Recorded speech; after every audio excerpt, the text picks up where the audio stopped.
Hello friends, hello मित्रों।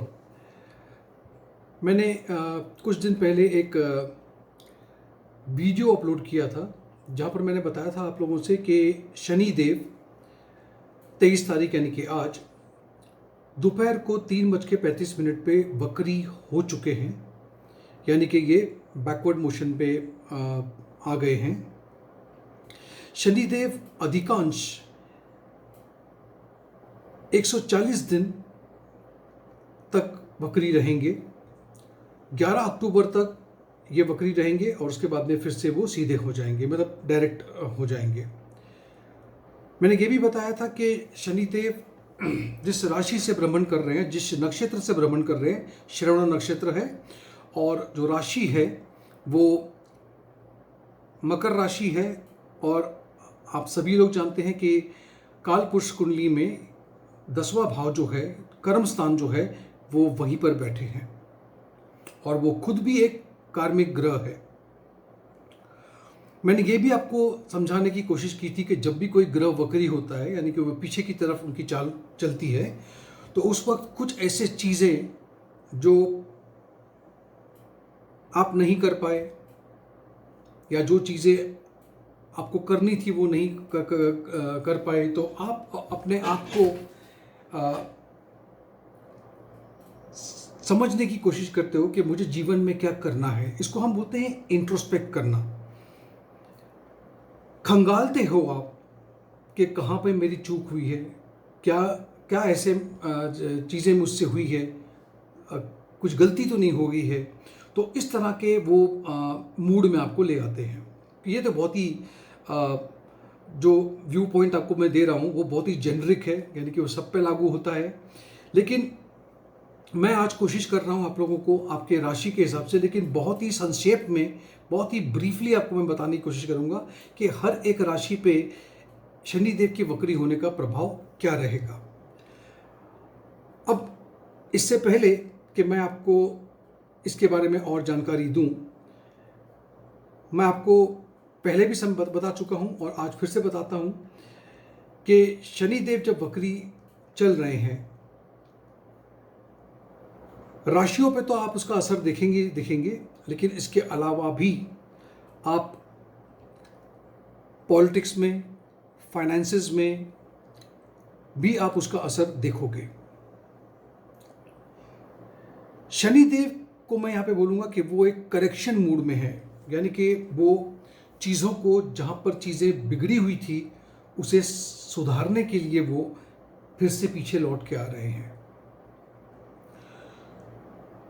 तो सबसे पहले मैं राशियों के हिसाब से आपको इसका जो असर होने जा रहा है उसके बारे में जानकारी दे देता हूँ।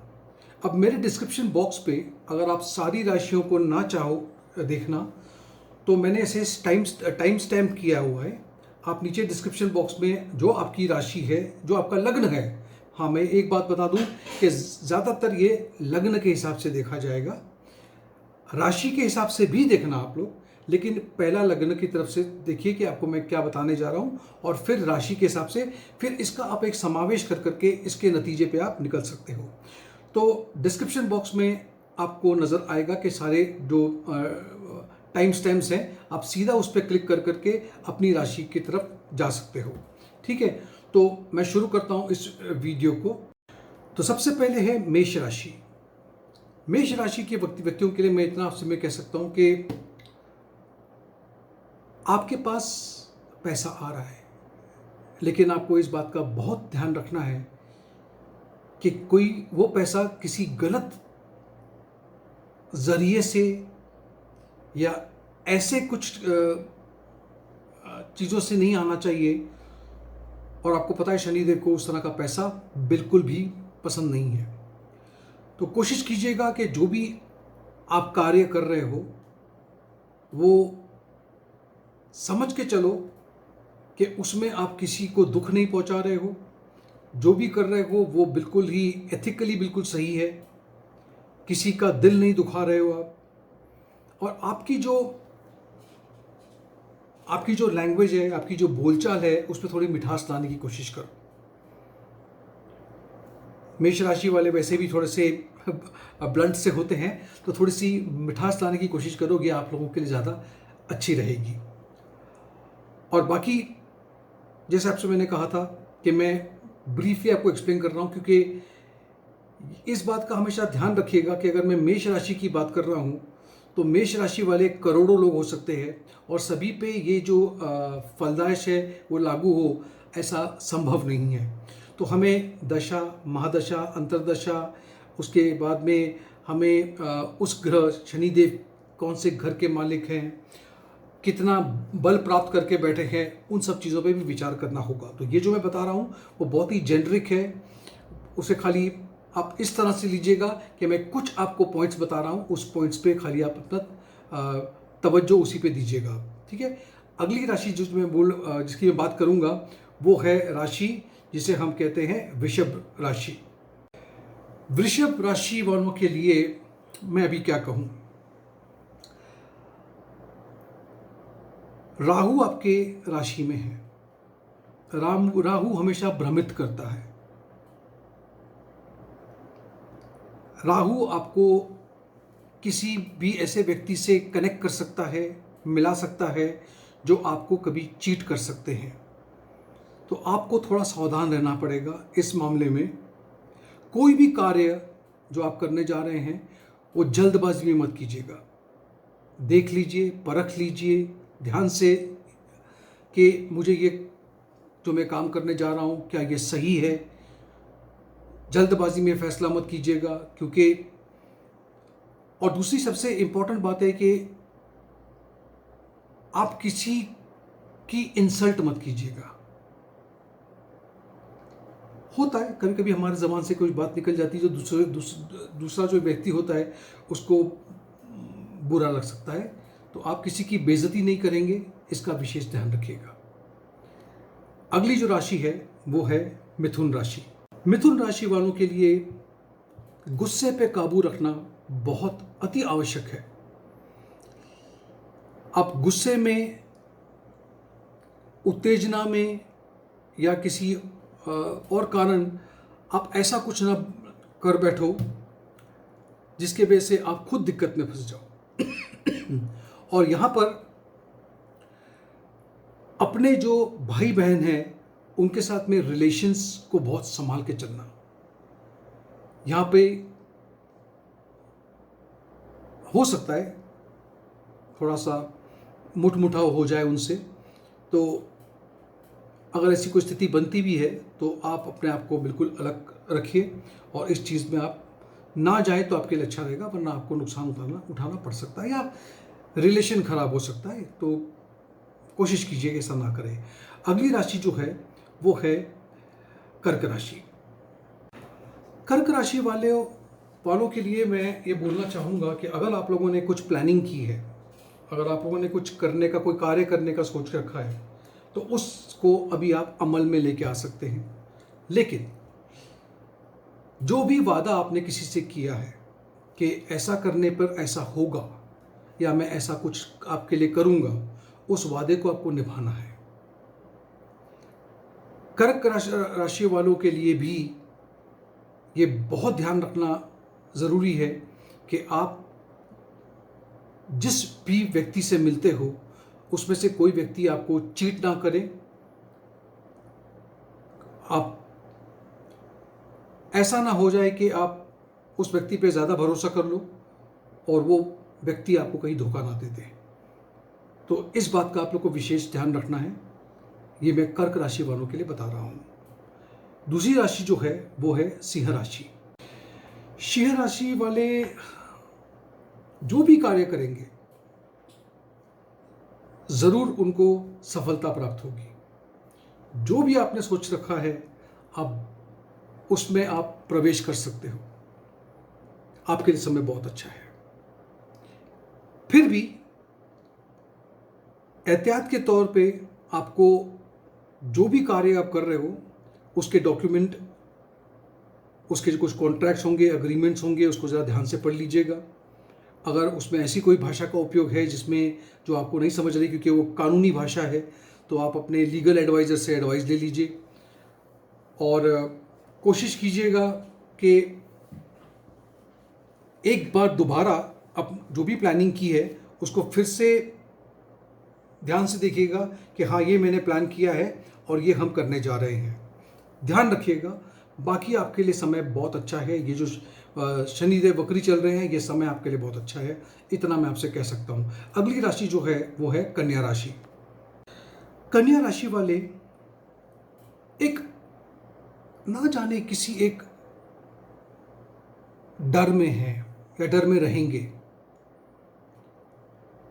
जबकि उस डर का कोई आधार नहीं है, उसका कुछ रीज़न नहीं है, लेकिन फिर भी एक अनचाहा सा एक डर आपके आसपास में रहेगा। आपको कोशिश करनी होगी कि आप पॉजिटिव रहो, थोड़ा मेडिटेशन करो, और एक बात का और भी विशेष आपको ध्यान रखना होगा कि किसी भी वक्त कभी भी आपकी बोलचाल में या आपके लहजे में या आपके बॉडी लैंग्वेज से वो एक शब्द है जिसे हम कहते हैं ईगो, या जिसे हम कहते हैं जैसा मैं, घमंड, आप उस कोई भी शब्द का उपयोग कर सकते हैं, लेकिन उससे ज़रा सावधान रहिएगा, वो आपके लिए चीज़ें खराब कर सकता है। तो इससे ज़रा दूर रहिएगा, गुस्से से दूर रहिएगा, और आपको डरने की ज़रूरत नहीं है। अगर कोई नेगेटिविटी आ भी रही है, उसको कोशिश कर करके उसे पॉजिटिव थिंकिंग से ही करेक्ट करने की कोशिश कीजिए। दूसरी राशि जिसके बारे में बात कर रहा हूँ वो है तुला राशि। तुला राशि वालों के लिए आमदनी के नए जरिए खुल रहे हैं, पैसा आ रहा है, लेकिन साथ साथ में एक और दिक्कत भी है, पैसा जा भी रहा है।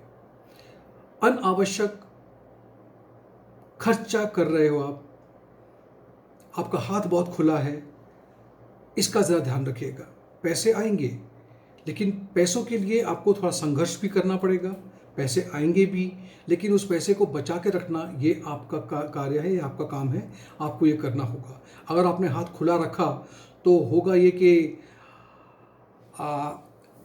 आमदनी अठन्नी, खर्चा रुपया, वो वाला हिसाब ना हो जाए आपके साथ में। तो उसका ज़रा ध्यान रखिएगा। पैसे आ रहे हैं, अच्छा समय है, इस पर कोई मुझे शंका नहीं है, शुभा नहीं है। वृश्चिक राशि वालों के लिए मैं अपनी तरफ से ये कहना चाहूँगा कि जो भी इम्पोर्टेंट डिसीजन अभी आप ले रहे हो, उसे ध्यान से देख के परख कर आपको उस चीज़ पे आगे बढ़ना है। कुछ भी इम्पोर्टेंट डिसीजंस ले रहे हो, कोशिश करो कि अपने घर के कुछ बड़े हों, बुज़ुर्ग हों, जिनका एक्सपीरियंस हो, या जो लोगों को उसमें एक्सपर्टीज़ हो, अनुभव हो, उनसे आप बात कर लीजिए। किसी भी चीज़ में जल्दबाजी मत कीजिएगा। जल्दबाजी में आप काम को ख़राब कर बैठोगे।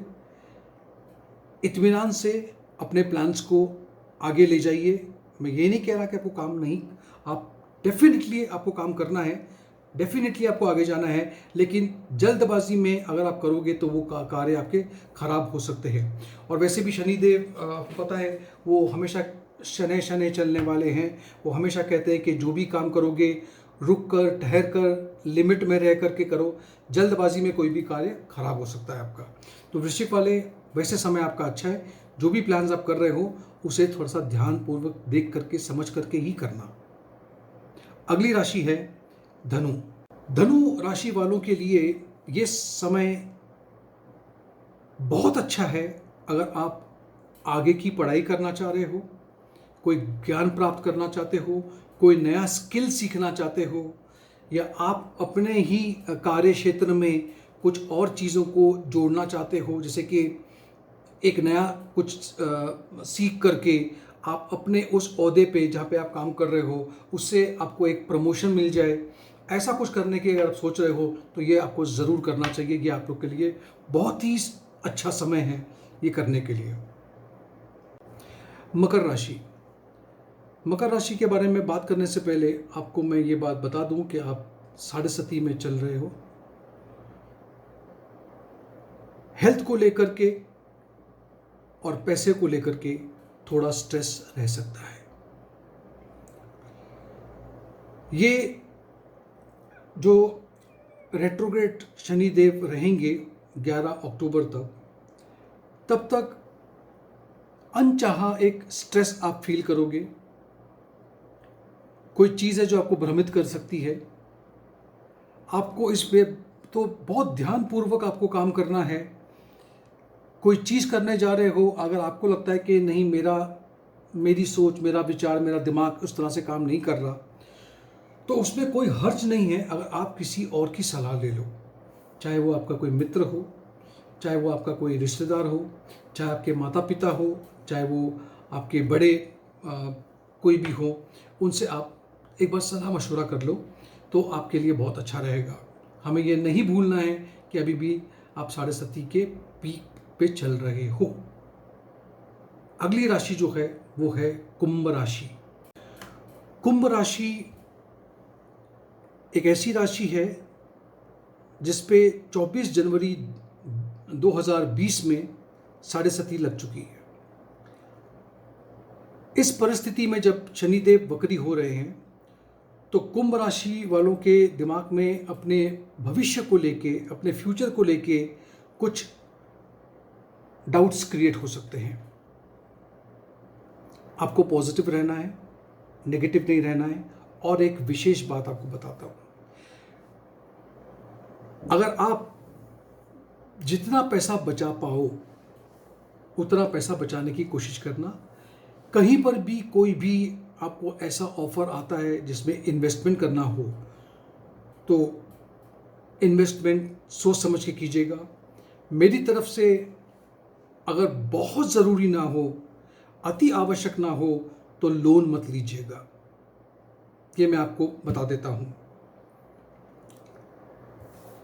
धार्मिक कार्य में आपकी रुचि भी हो सकती है, आप करोगे भी, या एक धार्मिक स्थल पे आप जा भी सकते हो अगर कोविड की सिचुएशन में अगर आप ट्रैवल कर पाओ तो।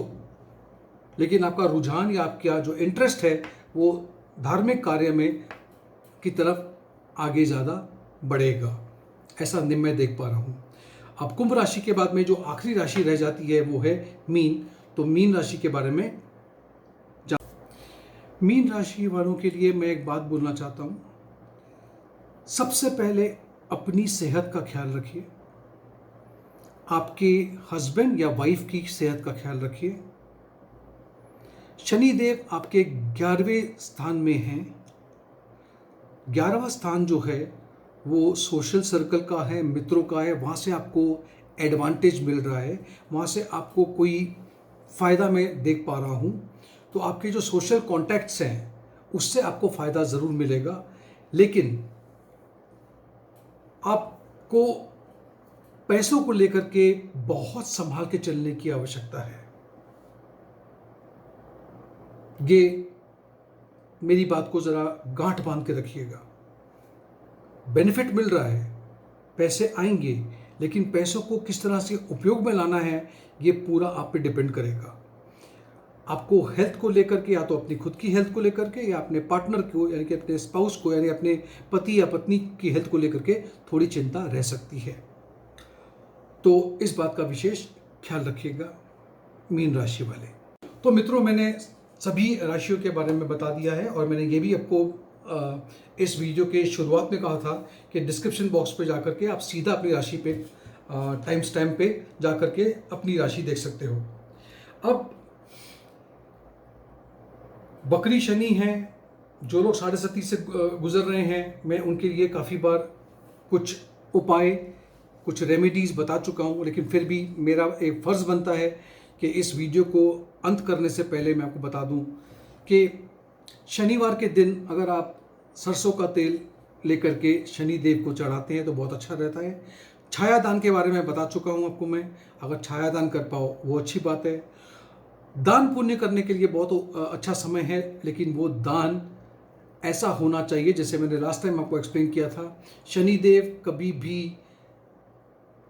किसी भी व्यक्ति को आप अगर पैसे देते हो, जैसे कोई भिखारी है उसको पैसे दोगे, वो शनिदेव उसको एक्सेप्ट नहीं करेंगे, वो उससे खुश कभी नहीं होंगे। उसकी अवज़ में अगर आपको हो सके तो किसी को ऐसा दान दो, जैसे कि किसी की दवाइयाँ ला के दे दी, किसी स्कूल जाते बच्चे की आपने किताबें लेके दे दी, ऐसी कोई चीज़ जिससे उस व्यक्ति के कार्य क्षेत्र में या उसके करियर में आपका वो दान उपयोग में आ सके, तो ऐसा दान ज़रूर कीजिएगा। शनिदेव को ये बहुत पसंद है। तो दोस्तों, बहुत बहुत शुक्रिया आप लोग का, आपने मेरा इस वीडियो को देखा। और अगर इस वीडियो को आपने लाइक किया है तो लाइक कीजिए, शेयर कीजिए, और अगर अब तक आपने इस चैनल को सब्सक्राइब नहीं किया है तो सब्सक्राइब कर दीजिएगा। नोटिफिकेशन बेल आइकन पे भी आप एक बार क्लिक कर देंगे तो मुफ्त का है, इस्तेमाल करो। Thank you so much.